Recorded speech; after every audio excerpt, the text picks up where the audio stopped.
Bonjour tout le monde, bienvenue dans ce nouveau chapitre. Cette semaine, nous commençons le chapitre 2 qui va porter sur les notions de rareté et de coût d'option. Puis pour pouvoir se représenter la façon la plus adéquate, en fait, on va utiliser le modèle de la courbe des possibilités de production, qui est un modèle à la fois microéconomique et macroéconomique. Ça dépend vraiment dans l'angle qu'on va l'utiliser. Puis vous allez le voir par vous-même avec les deux démonstrations que je vais faire au courant du chapitre. Donc,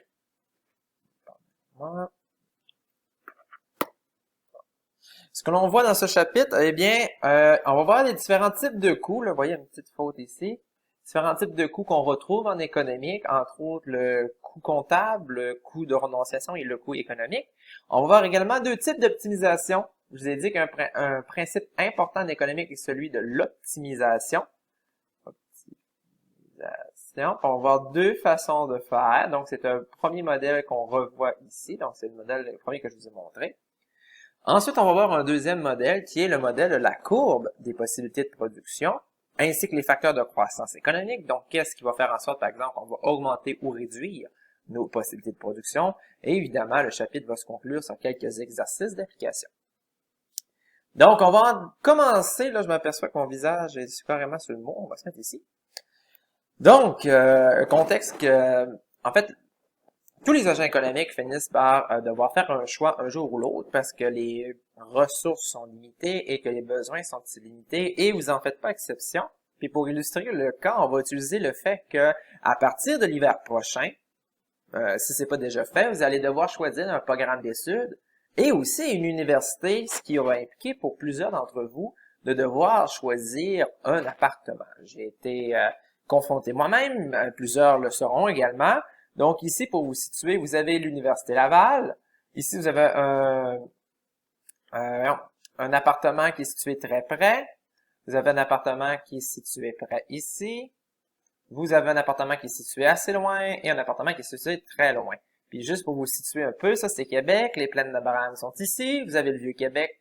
Évidemment, les autres endroits, dont le collège, je pense que c'est le collège, c'est Sainte-Foy, je pense, qui est dans Sainte-Foy est dans ce coin-là.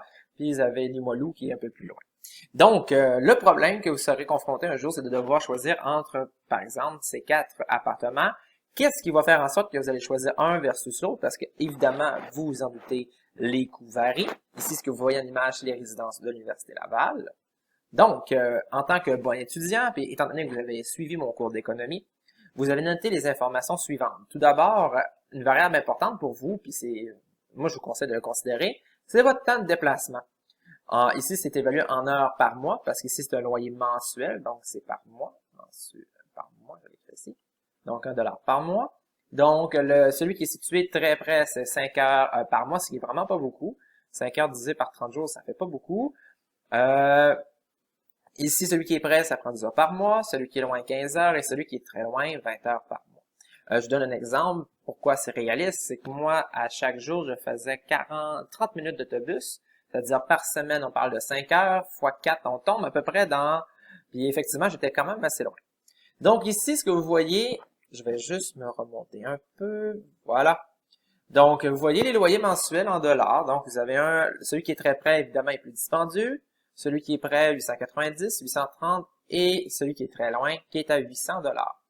Donc, un étudiant pourrait décider, par exemple, de choisir celui qui est à 800$, parce que c'est celui qui est le moins dispendieux, mais on va voir au courant de la discussion que ce n'est pas nécessairement le choix qui est le plus optimal. Donc, on va se poser quelque chose d'assez important. On en a parlé durant le chapitre sur l'histoire de la pensée économique. Une vision qu'on a les économistes, nous, c'est celui de l'homo economicus, homo et economicus. Donc, ça, c'est pas important si vous n'êtes pas en mesure de l'écrire. On s'en fout éperdument. C'est juste de dire, en fait, qu'on suppose que les agents économiques sont rationnels. Donc, c'est ce qui est marqué ici. Les choix se font de façon rationnelle. On se rappellera que la rationalité suppose différents éléments, notamment que vous savez, l'erreur, en fait, vous vous trompez rarement. Vous êtes en mesure de parfaitement comparer les avantages et les coûts. Et si vous vous souvenez de ce que j'ai présenté dans le chapitre sur l'histoire de la pensée économique, on va supposer aussi que si vous préférez A à B et que B sont préférés à C, en toute logique, A devrait être préféré à C, ce qu'on appelle la transitivité. Mais pour le moment, ça, c'est vraiment pas. Donc, on va supposer que les théories économiques, en fait, que nos agents sont rationnels. Et pour devoir prendre une décision, ce qu'on va dire, c'est que les agents économiques vont comparer les avantages et les coûts de chacune des options qui sont réalisables pour déterminer quels sont les bénéfices de chaque option. Donc, ici, je vous écris la formule. Avantage A moins les coûts C, c'est égal à B, c'est-à-dire les bénéfices. Puis évidemment, en toute rationalité, vous allez choisir l'option qui vous donne le plus grand bénéfice.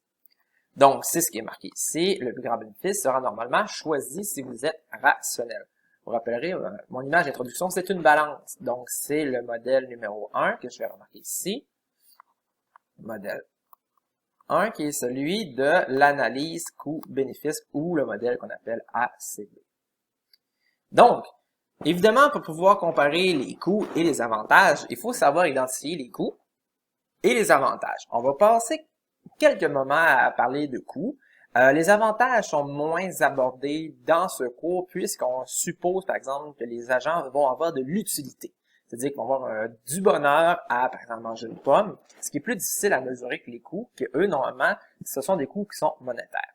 Donc, pour pouvoir comparer les options, il faut 1. Déterminer les coûts et 2. Les avantages. Parlons des coûts. En économie, on va distinguer, en fait, 2 types de coûts qui sont vraiment importants. Les coûts directs, ça, ce sont les dépenses en dollars nécessaires pour l'acquisition d'un bien ou un service. Donc, c'est ce que vous allez devoir débourser de vos poches pour, par exemple, aller en voyage, acheter votre appartement dans ce cas-ci. Donc, c'est vraiment ce que vous voyez partir de votre compte bancaire. Lui, généralement, on va parler que c'est un coût qui est explicite, donc évident, et un coût comptable, donc qui est facile, que vous pouvez calculer. Le coût d'option, lui, il est plus subtil, en fait. Le coût d'option, de renonciation ou le coût implicite, ce sont des coûts qu'on ne voit pas, mais qui existent tout de même. Donc, l'estimation monétaire des avantages de la deuxième meilleure option auquel tu renonces lorsque tu choisis la meilleure option. Qu'est-ce que ça veut dire? Wow! Ça veut dire que pour évaluer le coût d'option, c'est ce à quoi tu renonces pour faire un choix. Par exemple, vous avez une liste. Vous avez l'option A, l'option B et l'option C, qui ont chacun des coûts et des avantages. Donc, le coût de renonciation de l'option A, ce sont les avantages perdus de ne pas avoir choisi B. On va utiliser un exemple pour illustrer le tout.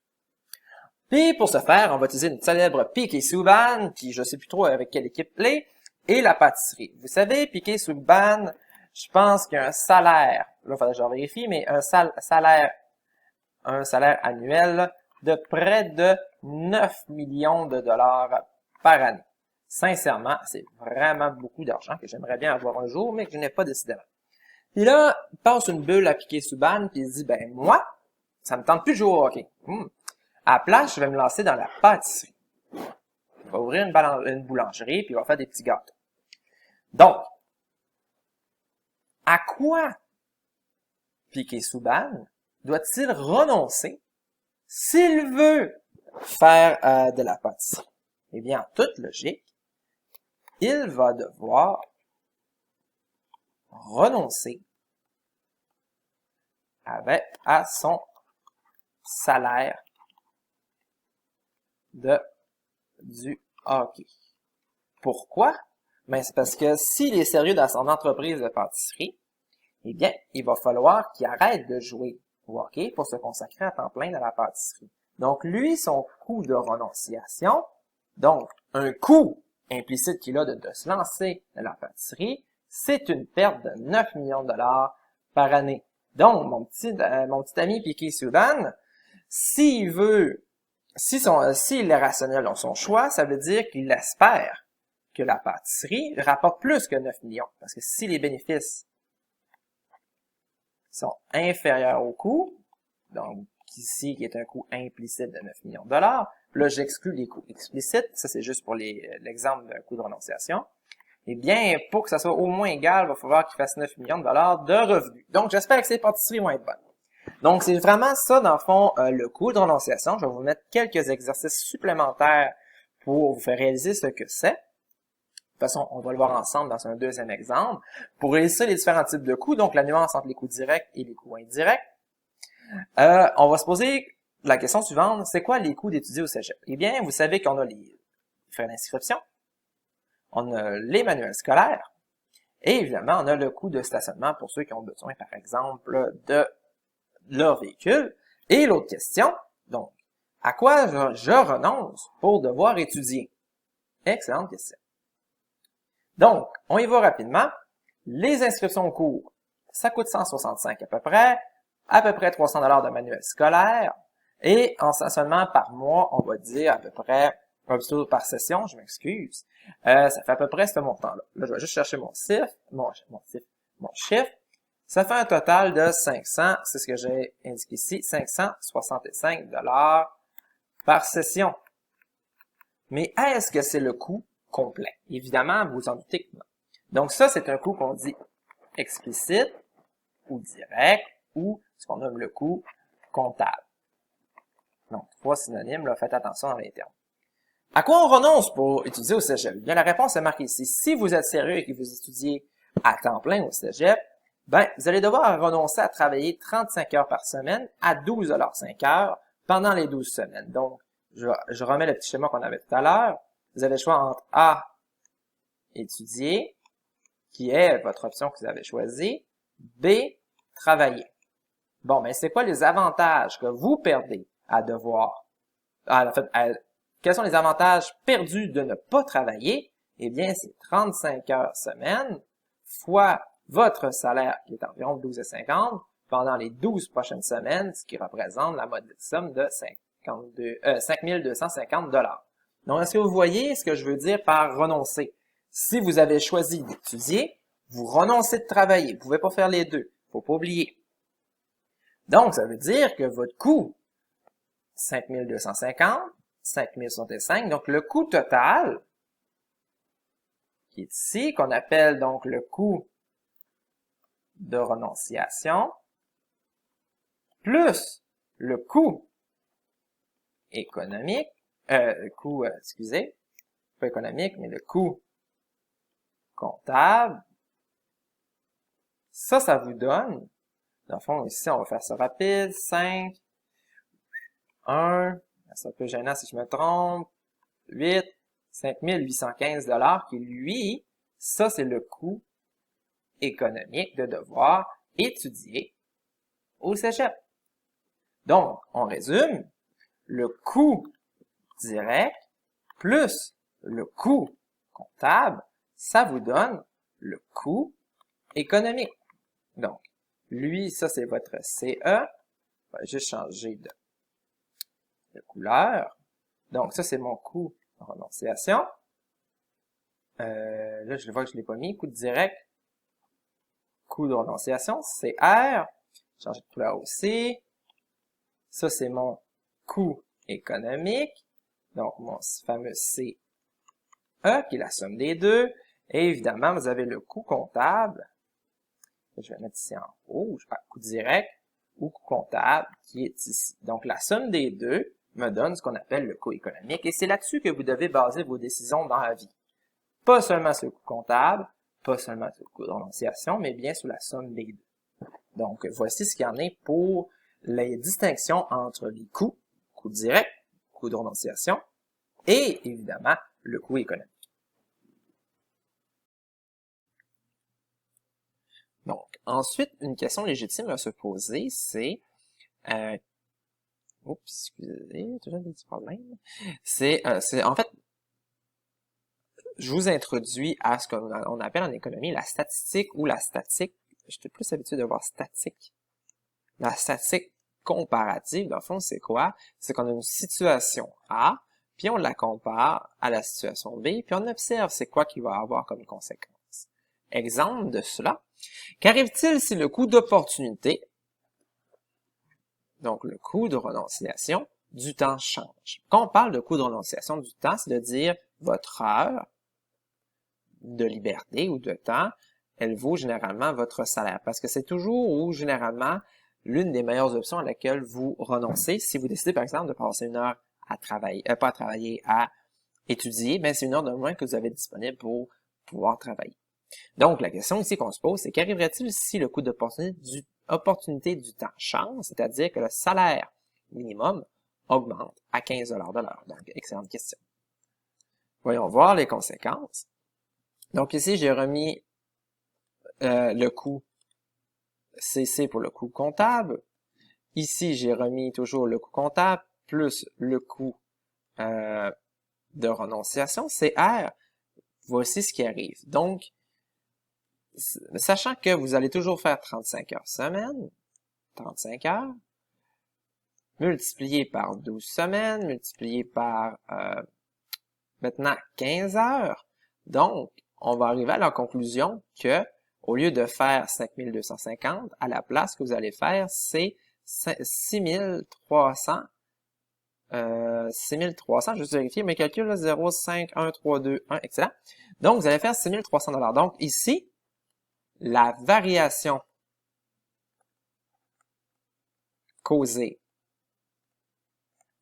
par une augmentation du salaire, ça l'implique, petite flèche pour dire ça implique, une augmentation du coût de renonciation de l'ordre de 1050. Alors là, certains vont me dire, « Ah, mais c'est bien étrange, comment ça se fait donc si le salaire augmente, c'est un coût plus important? Parce que si je gagne plus d'heures, attention, ça dépend dans l'angle qu'on le regarde. Si c'est de dire que ces heures-là, vous les travaillez pas, vous les avez passées à étudier. Donc, c'est pour ça qu'à mesure que le salaire minimum augmente, ça fait en sorte qu'il y a de moins en moins d'étudiants sur les bancs d'école. Parce qu'il faut calculer de façon rationnelle. Si demain matin, on vous dit, par exemple, ici, le salaire minimum est à 100 $ de l'heure, au-delà de toutes les conséquences que ça peut avoir, ben, je m'excuse, mais à 100 $ de l'heure, vous n'avez absolument aucun intérêt à vous éduquer si on considère uniquement le salaire comme étant une motivation pour vos études. Donc, quelle est à la question que nous avions, qu'arrive-t-il si le coût d'opportunité du temps change? Eh bien, ce qu'on voit, c'est que les coûts, donc le coût total, ce qu'on appelle le coût économique, lui augmente. Donc, le coût économique, ce coût économique-là est plus important que celui-ci. Il augmente de combien? De 1050 $. Donc, voici une illustration de statistique comparative et de la notion de coût de renonciation, cette fois-ci appliquée au cas de études versus travail. Donc, on va se servir de ces informations-là pour compléter un peu et élaborer notre tableau. On sait ici que le temps de déplacement en heures par mois est de 5 heures, 10, 15, etc. Que le coût des déplacements en mois est de 50. Ça va supposer que vous avez un salaire de 10 $ de l'heure. Comme ça. Donc, 5 heures fois 10 $, ça donne 50. 10 fois 10, ça donne 100, etc. Ça, ce sont les mêmes loyers que nous avions tout à l'heure. Et le coût total, donc le coût économique, sont inscrits ici. Donc, on va juste résumer ici. Coût du déplacement en mois, ça, c'est votre coût de renonciation. Renonciation. Plus le coût, ce qu'on appelle direct, là, je mélange les termes, là, mais je vais vous faire un petit document qui résume le tout. Ça va donner votre coût, évidemment, économique. N'oubliez pas qu'on parle de économique. On parle de coût ici, c'est bien entendu, on ne parle pas de bénéfice. Donc, optimiser, je vous le disais au début du chapitre, c'est choisir. Optimiser ses choix consiste à choisir la meilleure option qui est réalisable. Une option va être réalisable ce qui est possible de faire, sachant ses contraintes de temps, de budget et de ressources.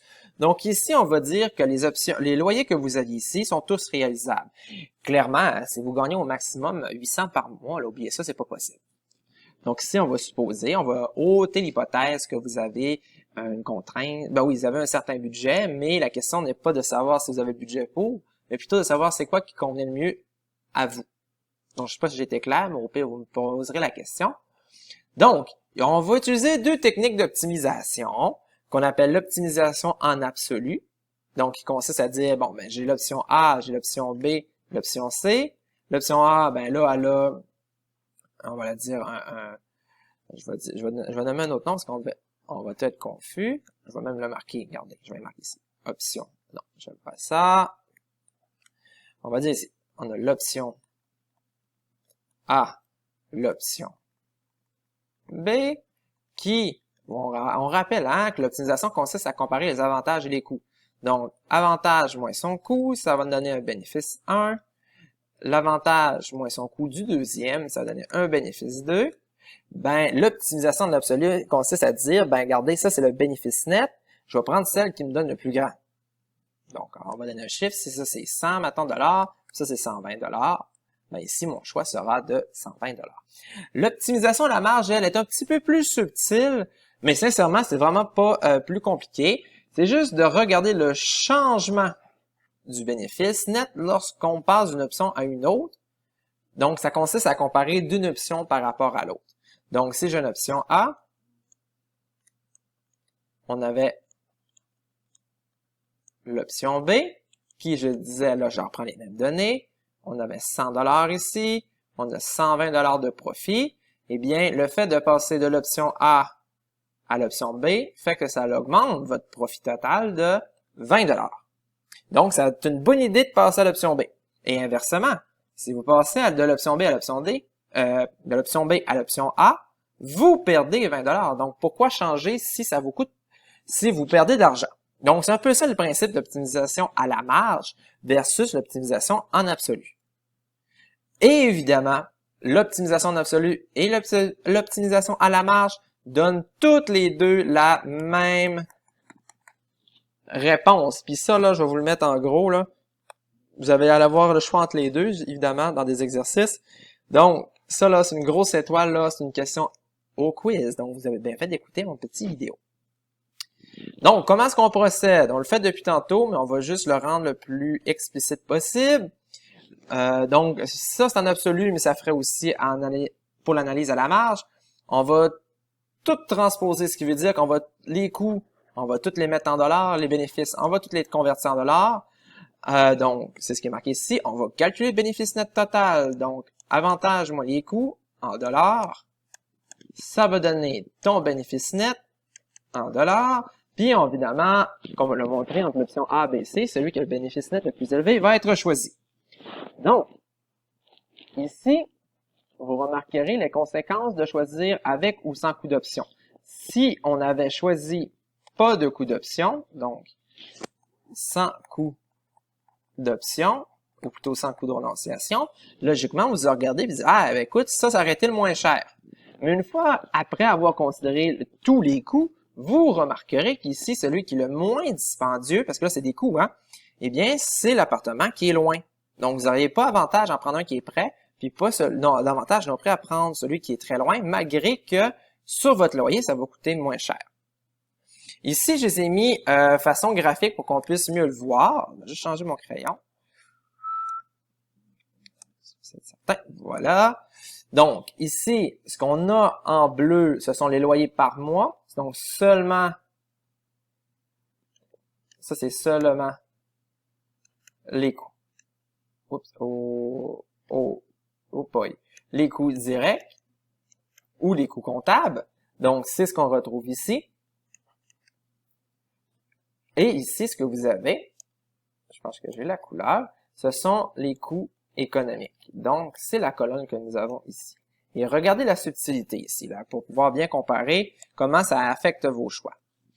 Donc, vous voyez, normalement, si on se fie uniquement au coût direct, on observe que le choix qui serait le plus logique, ce serait l'appartement qui serait plus loin. C'est normal, il est plus loin de la ville, donc les loyers sont généralement moins dispendieux. Mais une fois que, vu que vous avez suivi mon cours, puis vous avez bien évalué les choses, vous remarquez que finalement, le minimum du coût, c'est lui qui est le plus faible. Donc, en vous rapprochant un petit peu, donc en renonçant à 30 $ ici de votre budget, ben vous en sauvez 20.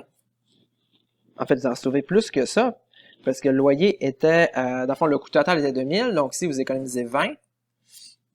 Fait que, bref, tout ça pour dire que ça demeure que le loyer loin est celui qui est le moins dispendieux si vous considérez les coûts économiques.